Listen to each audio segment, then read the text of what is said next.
Meus amados irmãos, Epístola de Paulo aos Filipenses, capítulo de número 3, faremos a princípio a leitura dos versículos 17 e 18. Filipenses, capítulo de número 3, a leitura dos versículos 17 e 18. Assim nos diz a palavra do nosso Deus. Eu passo a leitura do texto indicado, a fim de que eu possa ganhar o máximo de tempo possível. Ouçam com atenção. Irmãos, sede imitadores meus, e observai os que andam segundo o modelo que tendes em nós. Pois muitos andam entre nós, dos quais repetidas vezes eu vos dizia, e agora vos digo, até chorando, que são inimigos da cruz de Cristo. Um texto extremamente desafiador para todos nós, bem como altamente contemporâneo, pertinente, com aplicações práticas ao nosso cotidiano, à nossa carreira cristã. Na medida em que eu e você adentrarmos ao texto em questão, precisamos ter em mente alguns objetivos, algumas verdades. Ao final, sobretudo, precisaremos ter essas verdades cravadas em nossos respectivos corações. Eu e você não poderemos sair daqui da mesma forma como nós entramos. Precisamos ser desafiados e precisamos ser inevitavelmente moldados por esta palavra. E o que vai determinar isto não é eu e você, não é a nossa vontade, mas o exercício da graça de Deus, da misericórdia do Senhor sobre todos nós. Portanto, faço esta oração, que Deus, no exercício de sua misericórdia e graça, molde-nos, trabalhe em nós, forge em nós o caráter precioso de Cristo Jesus. Quais verdades eu e você precisaremos ter em mente ao final desta exposição? Desde que o pecado entrou no mundo, tem havido muitos falsos mestres, falsos pregadores, com falsos discursos, com falsas doutrinas. E o que é mais interessante é que eu e você só seremos capazes de diagnosticarmos o falso pregador, o falso ensino, a falsa doutrina, o falso discurso, se nós conhecermos o verdadeiro discurso, os verdadeiros pregadores, a verdadeira doutrina. Eu e você não seremos capazes de diagnosticarmos o falso se eu e você não dominarmos, se eu e você não conhecermos o verdadeiro. Mas também, na medida em que eu e você adentrarmos ao texto em questão, precisamos ter em mente que os falsos pregadores, com seus falsos ensinos, com seus falsos discursos, eles precisam ser rejeitados, eles precisam ser evitados. Nós não temos permissão, à luz das Sagradas Escrituras, para tratar tais indivíduos como se fossem de pouca importância, ou cujo perigo que eles demonstram revelar fosse algo superficial. De alguma forma, eu e você precisamos tratar tais indivíduos à luz das Sagradas Escrituras.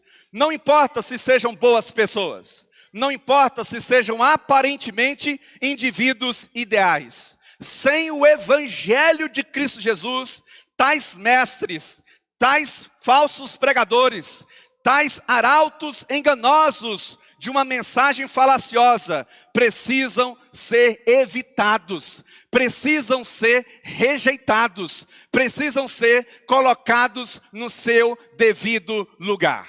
Mas também, na medida em que eu e você adentrarmos ao texto em questão, precisamos ter em mente que tais falsos mestres, falsos pregadores, com seus falsos discursos, são os piores inimigos da fé cristã. E o que é mais assustador, estes indivíduos que de alguma forma se levantam contra a igreja, se levantam contra o bom evangelho de Cristo Jesus, quase sempre eles não estão fora da igreja, mas eles estão, para nossa surpresa, para que de alguma forma eu e você não percamos isso de vista, disse o apóstolo Paulo, eles estão no interior da igreja.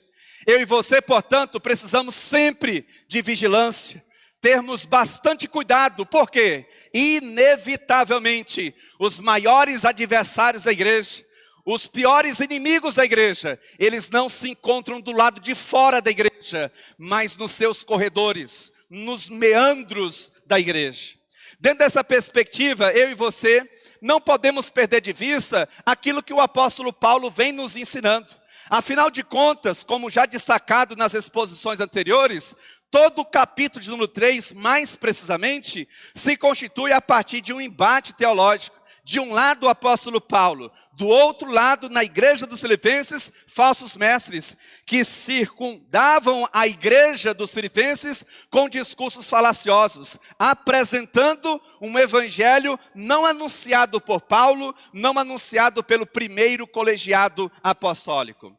Vimos, por exemplo, na exposição do texto anterior, formado pelos versículos 15 e 16, Paulo e a carreira cristã. Uma leitura apropriada da salvação em Cristo Jesus. Naquele domingo vimos 3 verdades que preparam o terreno para aquilo que o apóstolo Paulo coloca nos versículos 17 e 18. Primeira verdade naquele domingo, Paulo reconhece a necessidade de disciplina para a salvação em Cristo. Eu e você precisamos trazer dentro de nós disposição, interesse para obedecermos regras. Um indivíduo que não é disciplinado é um indivíduo displicente. É um indivíduo que certamente não conseguirá alcançar nada nesta vida, nem no mundo do porvir. O apóstolo Paulo estava convencido disto. Por isso destaca, na altura do versículo número 15, primeira parte, a importância de todos nós que nos lançamos na caminhada da fé, termos um caráter disciplinado. Basicamente, dentre tantas aplicações destacadas naquela noite, uma delas fora sobressalente. Quem dita as regras do jogo não é eu e nem você, não somos nós. Quem dita as regras do jogo é Ele mesmo. E como atletas de Cristo Jesus, precisamos ter um caráter disciplinar. Precisamos ter disposição para obedecê-lo em todas as coisas. Mas também vimos, naquele último domingo, Paulo reconhece que Deus irá intervir, esclarecendo a verdade da salvação em Cristo. Onde é que está isso no texto? Versículo número 15, segunda parte. Quantas dúvidas eu e você não trazemos dentro do nosso coração? Quantas inquietações na nossa alma? Quantas perguntas não respondidas? A verdade é que nós servimos a um Deus que intervém. Intervém na história. Ele não é apenas um relojoeiro que deu corda no relógio e deixou o relógio funcionando de acordo com o seu próprio sistema interior. Nosso Deus não é o Deus do deísmo, presente no iluminismo. O nosso Deus é um Deus que intervém, que age, promovendo mudanças, trazendo os devidos esclarecimentos ao nosso coração. Mas também nós vimos, naquele último domingo, Paulo reconhece a necessidade de andarmos de conformidade com a salvação recebida em Cristo. Onde está isso no texto? Versículo de número 16. Isto não é sem razão, meus amados irmãos. Tenhamos em mente o apóstolo Paulo de um lado, falsos pregadores do outro lado. E o apóstolo Paulo tendo que corrigir a igreja. Certamente nem todos no interior da igreja dos Filipenses observavam tais correções, tais orientações, tais ordenanças como de bom grado. Inevitavelmente, sobretudo, os falsos pregadores, os falsos mestres no interior daquela igreja se levantavam cada vez mais como uma oposição ferrenha a Paulo e ao seu discurso. E aí Paulo vai lembrar aos crentes filipenses, na altura do verso 16, entre a nossa salvação presente no aqui e agora e a nossa salvação futura, escatológica, existe a carreira cristã. O que é que nós estamos fazendo da nossa vida? Nós que dizemos que vamos morar no céu de Deus, precisamos viver como um tal ou como um cidadão celestial já no aqui e agora. E aí na sequência, eu e você encontramos o versículo 17 e 18. E não é por acaso que aqui ele está. Lembremos-nos de que lá na altura do verso número 12, o apóstolo Paulo alertara acerca de um problema presente no discurso dos falsos mestres. Eles deturparam o ensino do apóstolo Paulo, colocando nos seus lábios palavras que ele não havia dito. Aí o apóstolo Paulo tem que corrigi-los. E essa correção é uma correção pública. Todos precisavam estar conscientes do ensino dos falsos mestres, bem como do ensino do apóstolo Paulo. O ensino dos falsos mestres estava ancorado nos seus achismos, nas suas concepções. O ensino do apóstolo Paulo estava alicerçado em Cristo e na boa revelação do coração de Deus. Logo, levando em consideração este embate teológico entre salvação pelas obras, salvação pela fé em Cristo Jesus, o apóstolo Paulo vem escrevendo, alertando, orientando a igreja acerca do perigo dos falsos mestres. Nós nos deparamos com os versículos 17 e 18, e na medida em que nós adentrarmos esse texto, perceberemos advertências claras, objetivas, quanto aos falsos mestres. Logo, eu não poderia dar a esse texto outro tema, a não ser este: advertências à igreja cristã ante os falsos mestres. E à luz do texto apontado, indicado, algumas lições preciosas para todos nós. A primeira, na noite de hoje: a igreja precisa atentar para o exemplo de vida e doutrina apostólica ante os falsos mestres. Pergunta: onde é que está isso no texto? Versículo de número 17. Mente cativa às Sagradas Escrituras. Olha o que disse o apóstolo Paulo. Início do versículo 17, Filipenses 3. Irmãos, sede meus imitadores ou imitadores meus, e observai os que andam segundo o modelo que tendes em nós. O apóstolo Paulo aqui, mais uma vez, vai trazer correções pertinentes à igreja dos Filipenses e a todos os leitores posteriores desta epístola. Lembremos-nos de que não somente aquela igreja estava debaixo de açoites, correndo sérios riscos, mas nós também estamos continuamente debaixo de diversos açoites e correndo sérios riscos. Pois o mundo à nossa volta, volta-se não a favor de Deus, mas contra o Senhor Deus. Aqui em termos mais específicos, o apóstolo Paulo vai fazer correções duras. O apóstolo Paulo vai repetir verdades que uma vez fora dito, mas que os crentes filipenses, por diversos motivos, não estavam atinando, não estavam dando a devida atenção. E o apóstolo Paulo sabe que em determinados contextos ele precisa ser duro, mas ao mesmo tempo ele precisa ser pastoral. Ele precisa agir como um pastor, corrigir em amor. E é por causa disso que o início do versículo 17, eu e você temos o quê? Nós temos uma expressão cordial. O apóstolo Paulo se reportando aos crentes filipenses como sendo seus irmãos. É como se ele quisesse dizer o seguinte: olha, o que eu vou dizer, eu sei que é difícil de digerir.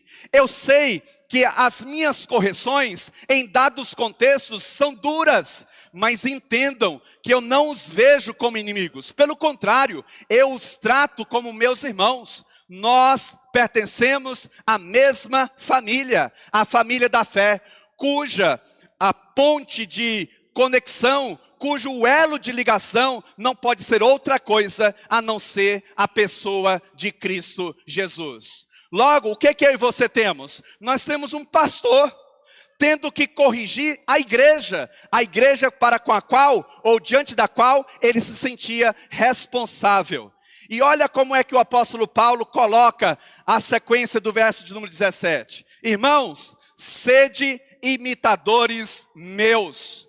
A expressão verbal, aqui traduzida como sede, tem lá no texto original um imperativo presente. Você sabe o que isso significa dizer? Nós não temos aqui uma espécie de conselho do tipo assim: façam, vejam se é possível, vejam se é conveniente, se for do encontro, ou se for ao encontro daquilo que está no coração de vocês, vocês façam. Mas se não for, deixem de lado, excluam da vida de vocês. Não é isso que eu e você encontramos à luz do texto original. Nós temos aqui um texto prescritivo, nós temos aqui uma ordem, nós temos aqui um mandamento. Não é algo que eu e você devemos deixar para depois. É algo que eu e você precisamos observar diariamente em nossa vida. Não é um imperativo futuro que eu e você devemos observar somente no dia de amanhã. É um imperativo presente. Hoje eu preciso ser cada vez mais parecido com um colegiado apostólico. E amanhã, a mesma coisa. A verdade da qual eu e você não podemos abrir mão e que se espera de todos nós é que continuamente venhamos crescer na imitação dos bons exemplos alicerçados em Cristo Jesus. O apóstolo Paulo diz: sede meus imitadores. À primeira vista, pode parecer prepotência, arrogância do apóstolo Paulo, mas eu e você precisamos ter em mente que Paulo desfrutava de uma percepção espiritual outorgada por Deus e reconhecida pela igreja. Paulo tinha credibilidade. Paulo tinha currículo moral, Paulo tinha currículo espiritual para dizer o que disse. Dizer o quê? Irmãos, filipenses, irmãos de todas as épocas, em todas as eras, no transcurso da história da igreja, sede imitadores meus. Só que o apóstolo Paulo não para por aí. Ele diz na sequência do verso número 17, e observai os que andam segundo o modelo que tendes em nós. A expressão observai também é uma expressão verbal. E o que é interessante é que ela também está no imperativo presente. Ou seja, não é algo que eu e você devemos fazer amanhã. Não é algo que eu e você devemos fazer quando for conveniente para nós. Pelo contrário, em toda e qualquer circunstância da nossa vida, nós precisamos estar vigilantes. Por quê? Porque nós continuamente estamos cercados pela multidão dos nossos pecados. Continuamente nós estamos agindo e reagindo em um mundo dominado por densas trevas. O mundo no qual nós habitamos é um mundo maligno. E existem tantas influências, tantos pregadores, tantos evangelistas, tantos pastores, mas entendam, não é porque o sujeito fala de Jesus, não é porque o sujeito revela conhecimento das Sagradas Escrituras, que de fato e de verdade ele seja um comissionado por Deus. Disse o apóstolo Paulo na igreja, ou a igreja, em 1 Coríntios, capítulo de número 3, verso de número 11, a igreja em Corinto. Porque ninguém pode lançar outro fundamento, além do que foi posto, o qual é Jesus Cristo. Uma das razões pelas quais nós não acreditamos no ofício apostólico contemporâneo é justamente por causa disso. Porque aos verdadeiros apóstolos, aos primeiros apóstolos, competiu o lançar do fundamento que é Cristo Jesus. Hoje pela manhã, no momento devocional, na primeira epístola de Paulo à igreja em Corinto, capítulo de número 1, verso de número 1 ao verso número 3, fora ressaltado que, no final das contas, nós não precisamos de um novo evangelho. Nós precisamos do velho evangelho, que sempre se faz novo. Nós não precisamos de novos apóstolos. Nós precisamos recorrer aos velhos apóstolos, aos primeiros apóstolos, pois eles sim, de fato, de verdade, eram fiéis às Sagradas Escrituras. E aí a grande questão é justamente a parte final do verso de número 17. Mais uma vez, acompanha comigo. E observai os que andam segundo o modelo que tendes em nós. Pergunta, que modelo é esse que deve servir de parâmetro para a nossa vida? Os verdadeiros apóstolos de Cristo Jesus tinham várias características. Preciso aqui apenas destacar algumas para ilustrar aquilo que está posto no texto em questão. Quais eram as características dos verdadeiros apóstolos? Fidelidade bíblica. Eles não eram movidos pelos seus próprios achismos. Eram homens que se escondiam atrás de Cristo Jesus, atrás das Sagradas Escrituras, das santas leis de Deus. Eram homens que, se eu e você tivéssemos a oportunidade de sentar e conversar com eles, nós ouviríamos mais de Deus, mais de Cristo, mais das santas leis de Deus do que qualquer outra coisa. Se eu e você tivéssemos a oportunidade de conversar com esses homens, nós sairíamos enriquecidos espiritualmente. Mas também eles tinham ou traziam consigo a centralidade em Cristo Jesus. O foco não era eles, o foco não era os seus prazeres, o foco não era os seus sonhos, seus projetos ambiciosos, mas enaltecer a pessoa de Cristo Jesus. Mas também os verdadeiros apóstolos traziam consigo uma característica marcante, presente no movimento puritano: a piedade. Eram homens santos, homens que lutavam diariamente contra seus respectivos pecados. Eram homens verdadeiramente conhecidos e reconhecidos pela vida com Deus construída diariamente. E uma outra coisa que é muito interessante: eram homens pautados pela simplicidade. Eram homens do mais alto calibre. Eram homens que conheciam verdadeiramente a Deus. Eram homens ricos daquilo que o dinheiro não pode comprar. Mas quando nós, ou se nós estivéssemos lá e tivéssemos acesso a eles, uma das características que iria sobressair a todas as demais era a simplicidade. Eram homens comuns, homens como eu e você. Diferentemente dos apóstolos atuais, diferentemente dos falsos pregadores, dos falsos mestres da nossa época, de gerações anteriores e das gerações que virão pós a nossa existência, se assim Deus não voltar antes para buscar a sua igreja. Os nossos falsos mestres, ou os falsos mestres, melhor dizendo, da nossa época, são marcados pela opulência, são marcados pelo status, por uma estratificação social cada vez mais exacerbada, enaltecida. São homens que não se preocupam com o bom evangelho de Cristo Jesus, mas se preocupam com seus próprios interesses. Eu e você precisamos ter em mente que nós precisamos tomar sempre como referência a vida e a doutrina apostólica ante os falsos mestres. Não tenhamos dúvidas acerca disto. Eles existem, eles estão aí. E nós só conseguiremos diagnosticar um falso mestre, um falso pregador, uma falsa pregação, um falso discurso, se nós conhecermos os verdadeiros pregadores, se nós conhecermos a verdadeira doutrina, se nós conhecermos o verdadeiro discurso. Na sequência, em segundo lugar, a igreja precisa atentar para o fato de que é possível haver falsos mestres em seu interior. Onde é que está isso no texto? Versículo 18, primeira parte. Acompanhe comigo a leitura do texto, ora em questão. Pois muitos andam entre nós. Os piores inimigos da igreja, os piores adversários desta igreja, eles não estão do lado de fora. Os piores inimigos da fé cristã, os piores inimigos da igreja, eles estão dentro da igreja. O apóstolo Paulo disse isso aos crentes filipenses. Igreja dos filipenses, atinem para o seguinte detalhe: eu os vejo como irmãos, sede imitadores nossos, observai a nossa postura e os demais, se eles andam em conformidade com aquilo que vocês veem em nós.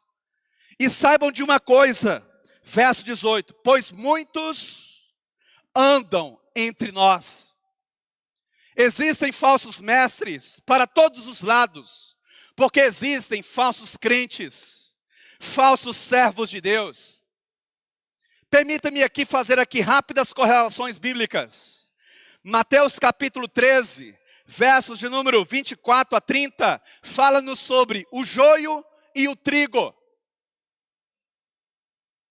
O trigo pertence a Deus, o joio pertence ao maligno.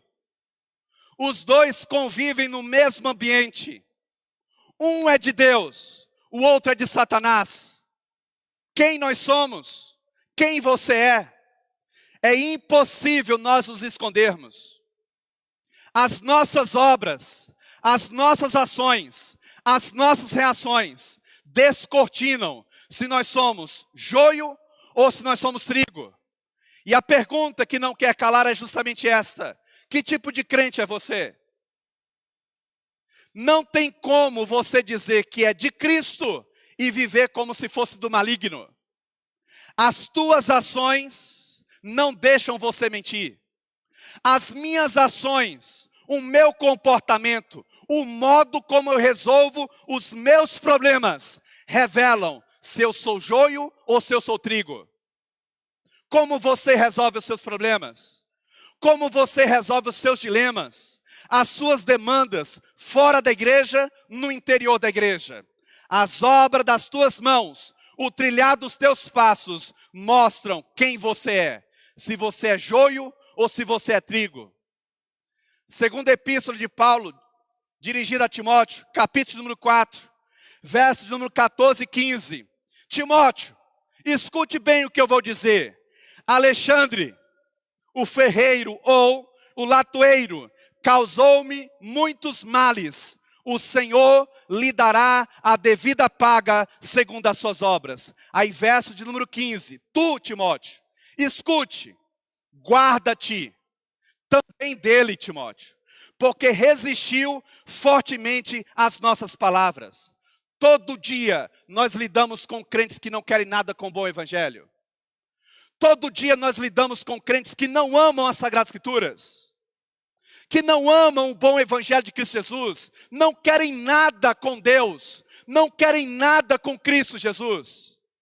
São falsos crentes e, como uma consequência inevitável, são falsos mestres, falsos arautos no interior da igreja. Quem era Alexandre o latoeiro? Um crente no interior da igreja. E Paulo disse ao jovem pregador Timóteo, Timóteo, em relação a Alexandre o latoeiro, se afasta dele. Não é crente, Timóteo. É um servo de Satanás, Timóteo. Não tem compromisso com o evangelho. Não tem compromisso com as Sagradas Escrituras. Pergunta, quem é você? 1 Timóteo, capítulo de número 1, verso 19 e 20. Mantendo fé e boa consciência, porquanto alguns, tendo rejeitado a boa consciência, vieram a naufragar na fé. Afundaram-se como se afunda um grande navio ou uma pequena embarcação. Aí o que é interessante é o versículo número 20. 1 Timóteo, capítulo de número 1. E dentre esses que naufragaram na fé, afundaram no mar do marasmo, da incredulidade, da displicência, da falta de disciplina, da falta de engajamento com as Sagradas Escrituras. Quem, Paulo? Quem foi que afundou? Paulo diz, dentre estes se contam Himeneu e Alexandre, os quais entreguei a Satanás, para serem castigados, a fim de não mais blasfemarem. Onde é que estavam Himeneu e Alexandre? No interior da igreja. Deixa-me aqui repetir. Os piores adversários da igreja, eles não estão fora da igreja. Eles estão no interior da igreja. São indivíduos que travam as programações, travam os projetos, não somam, diminuem. São causadores de discórdia, são causadores de dissensões. São indivíduos mais cheios de si mesmos do que cheios das Sagradas Escrituras. Você senta para conversar, você conversa 1 hora. Você não ouve o indivíduo falar de Cristo. Você não ouve o indivíduo citar um versículo bíblico. Você não vê comportamento coerente com as Sagradas Escrituras. Os piores inimigos da igreja não estão do lado de fora. Eles estão do lado de dentro. São pedras no caminho. São entraves. São indivíduos meramente religiosos. No fundo, eles não querem nada com o evangelho. Eles estão à procura tão somente da satisfação de seus egos pessoais. E vai por mim. Se Paulo disse isso, não duvide.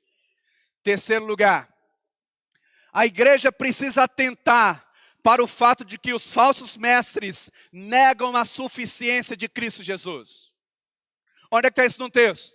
Versículo 18, segunda parte. Mente cativa às Sagradas Escrituras. Pois muitos andam entre nós. Não é do lado de fora, é do lado de dentro. Dos quais, repetidas vezes, eu vos dizia e agora vos digo, até chorando, que são inimigos da cruz de Cristo. Quantas vezes Paulo disse a mesma coisa? várias vezes. Tem determinadas coisas, meus amados irmãos, que nós precisamos ouvir todo santo domingo, toda segunda, toda terça, quarta, quinta, sexta, sábado, janeiro, fevereiro, ano após ano, minuto após minuto. O apóstolo Paulo não está falando nada novo para a igreja dos Filipenses. Paulo chega a dizer, dos quais o que, Paulo? Estes que andam no nosso meio, e que são falsos crentes, falsos mestres, falsos pregadores. Repetidas vezes, várias vezes eu disse a vocês, e mais uma vez eu preciso ressaltar, e eu digo isso desta vez até chorando, não são crentes, não pertencem a Deus, são joios, não são trigos. Eles são inimigos da cruz de Cristo Jesus. Não somam, diminuem. São indivíduos que não agregam. São indivíduos que não se escondem atrás das Sagradas Escrituras.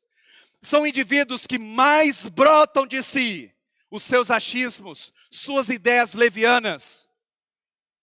São indivíduos cheios de si, vazios de Cristo Jesus.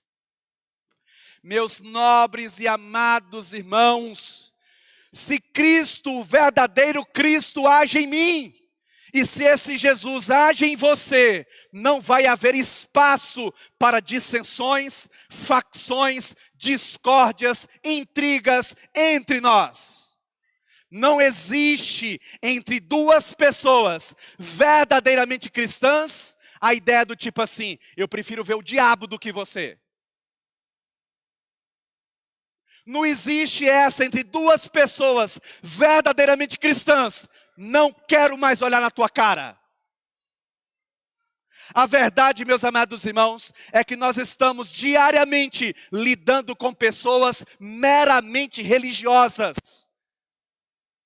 Isso é terrível. Isso é assustador. Lembre-se de uma coisa, nós não temos permissão para iludir determinadas pessoas. Como nós poderíamos conhecer os verdadeiros crentes, se não a partir das suas obras? Quem é você? Quem sou eu? Eu estou no contexto dessa igreja, vou concluindo agora o meu 10º mês de trabalho frente a essa igreja. Quem sou eu? O que eu ando fazendo? Não somente no púlpito dessa igreja, mas nos corredores, nas programações. A mesma coisa você, eu te conheço, eu sei quem você é, eu sei quem quer alguma coisa no contexto dessa igreja, e eu sei quem é meramente religioso. Eu já sei depois de 10 meses, convivendo com todos vocês, aqueles que agregam e aqueles que diminuem. Quanto mais vocês, que estão aqui há mais de 20 anos, há mais de 30, há mais de 40, é impossível nós vivermos uma vida de mentiras. E eu atesto, afirmo e ratifico, nós lidamos diariamente com pessoas meramente religiosas, não querem nada com Jesus, não querem nada com Cristo, disse o apóstolo Paulo. Olha, eu vou repetir, e dessa vez até chorando, me escutem, pessoas assim não são de Deus, são inimigos da cruz de Cristo. Paulo, seja mais claro, como diagnosticar um falso crente? Não lembra Jesus. Pergunta, Jesus, na tua situação, faria o que você está fazendo? Se Jesus estivesse pregando no púlpito desta noite, ou nesta noite, no púlpito dessa igreja, qual que seria o discurso dele? Se Jesus fizesse parte da UPH, da SAF, da UPA, da UMP, da UCP, qual que seria a postura dele? Se Jesus fizesse parte do conselho da igreja, se Jesus fizesse parte do ministério de louvor, da junta diaconal, do ministério audiovisual, do ministério de recepção, ele faria do jeito que nós estamos fazendo? Cada um precisa responder essa pergunta para si mesmo. Não brinque de ser crente, não brinque de ser cristão. Cuidado, você está lidando com nada mais, nada menos o teu destino eterno. Vida cristã não é brincadeira. Vida cristã é coisa séria. se esconda, se eu posso trazer aqui uma aplicação prática para todos, seria essa: se escondam atrás das Sagradas Escrituras. Se escondam atrás do texto bíblico.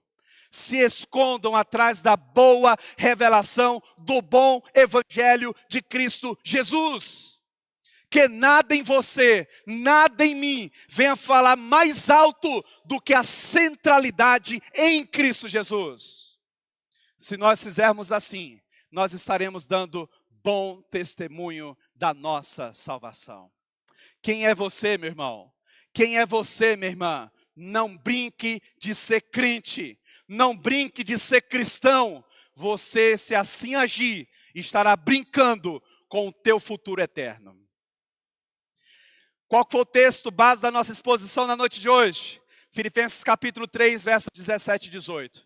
Qual foi o tema da exposição na noite de hoje? Advertências à igreja cristã ante os falsos mestres. Eu poderia aqui colocar ante os falsos crentes, ante os falsos pregadores e tantos outros adjetivos. Primeira verdade sacada na noite de hoje: a igreja precisa atentar para o exemplo de vida e doutrina apostólica ante os falsos mestres. Versículo 17. Segundo lugar, a igreja precisa atentar para o fato de que é possível haver falsos mestres em seu interior. Versículo 18, primeira parte. E por fim, a igreja precisa atentar para o fato de que os falsos mestres negam a suficiência de Cristo Jesus. Versículo 18, segunda parte. Pastor, em termos práticos, o que isso significa para a minha vida? Hoje à noite ainda muitas decisões importantes eu preciso tomar. Vou levantar cedo amanhã, de madrugada. Uma semana muito agitada, agenda lotada, viagens, muitos compromissos, muitos afazeres, trabalho, casa, família, igreja. O que a exposição de hoje tem para a minha vida em termos práticos? Eu tenho aqui 3 aplicações práticas para a sua vida que resumem a exposição de hoje e fazem um apanhado das principais aplicações. A primeira aplicação prática para todos nós: a nossa vida cristã só fará sentido se for construída em Cristo Jesus. Jesus faria o que você está fazendo? Jesus leria a Bíblia do tanto que você lê? Jesus se consagraria, ele como um homem santo, o tanto que você se consagra? Jesus congregaria, desfrutando da comunhão dos santos, o tanto que você congrega? Jesus faria o que você está fazendo? Compraria o que você está comprando? Se Jesus estivesse no seu lugar, o que ele faria? Cada um precisa responder isto para si mesmo. Segunda importante aplicação prática para todos nós: nossas obras denunciam que tipo de crente nós somos. O diabo também é crente. Os demônios também são crentes. A ideia de ser crente é a ideia de crer. E eles creem certamente muito mais do que muitos dentre nós na noite de hoje. Mas eles não são salvos. Eles não pertencem a Deus. Eles são inimigos de Deus. As nossas obras denunciam que tipo de crente nós somos. A nossa conduta, a nossa postura, o modo como nós resolvemos os nossos problemas. Você é joio ou você é trigo? As suas obras não deixam você mentir. Quem é você? Quem sou eu? Depois de 10 meses convivendo com você, já dá para ter mais ou menos uma noção do teu engajamento com as Sagradas Escrituras. Depois de 10 meses convivendo com muitos de vocês, já dá para ter uma noção, mais ou menos, quem verdadeiramente teme a Deus, quem verdadeiramente não teme ao Senhor. E depois de 10 meses, qual que é o meu testemunho? O que eu ando fazendo da minha vida? Eu sou joio ou eu sou trigo? As obras das minhas mãos denunciam isso. O trilhar dos meus passos denunciam isso. E com você é a mesma coisa. Terceiro lugar, cuidado, pois é possível que tenhamos falsos mestres, falsos crentes entre nós. Sejamos vigilantes, sejamos cuidadosos, sejamos cautelosos. Nem todos são de Deus. nem todos servem a Deus. Nem todos adoram ao mesmo Cristo. Nem todos têm a Deus como por prioridade. Nem todos se rendem ao Cristo das Sagradas Escrituras. Cuidado, pois é possível que tenhamos falsos mestres, falsos crentes entre nós. Sejam vigilantes, sejam cuidadosos, sejam cautelosos. E digo isso, diria o apóstolo Paulo, até chorando. Estas pessoas são inimigas da cruz de Cristo, não pertencem a Deus. Foram plantados no meio da seara do trigo pelo maligno. Vamos orar, vamos falar com Deus. Ó Deus, nós te louvamos, nós te bendizemos, engrandecemos ao Senhor, porque até aqui o Senhor tem estado conosco. Tenha misericórdia de nós. Se esta igreja mantém-se de pé, porque o Senhor tem planos e propósitos. Esta igreja não teria conseguido chegar até aqui, se não fosse a graça do Senhor, sustentando as colunas desta igreja. Fortaleça, Senhor Deus, aqueles que de alguma forma contribuem para o fortalecimento do trabalho. Em nome de Cristo Jesus. Aqueles que são verdadeiramente trigo, ajuda, Senhor. Se eles estiverem fracos, fortaleça, ó Deus. Se eles estiverem desanimados, revigora todos eles espiritualmente, em nome de Jesus. Quanto ao joio, ó Deus, em nome de Jesus, remova do nosso meio, para a glória e o engrandecimento do teu santo nome, as pedras do caminho. O Senhor sabe como fazer isso. Ó Deus, nos ajude a ter discernimento, equilíbrio, mediante o poder da Tua poderosa palavra. Nos ajuda, Senhor, em nome de Jesus, a sermos vigilantes, cautelosos, cuidadosos, em nome de Jesus. Senhor Deus, nós temos um inimigo, o mais terrível, o mais severo, o nosso leviano coração. Nos ajuda, Senhor Deus, a vencer este inimigo que está em nós, os nossos pecados, aquilo que está em nós e que não lembra o Senhor. Nos ajuda, Senhor Deus. Em nome de Jesus. Nós não iríamos conseguir chegar até aqui. E nós não conseguiremos chegar a ver o Senhor, a adentrar aos portões eternos com o Senhor, se o Senhor não for conosco. Nos ajuda, Deus. Em nome de Jesus, amém.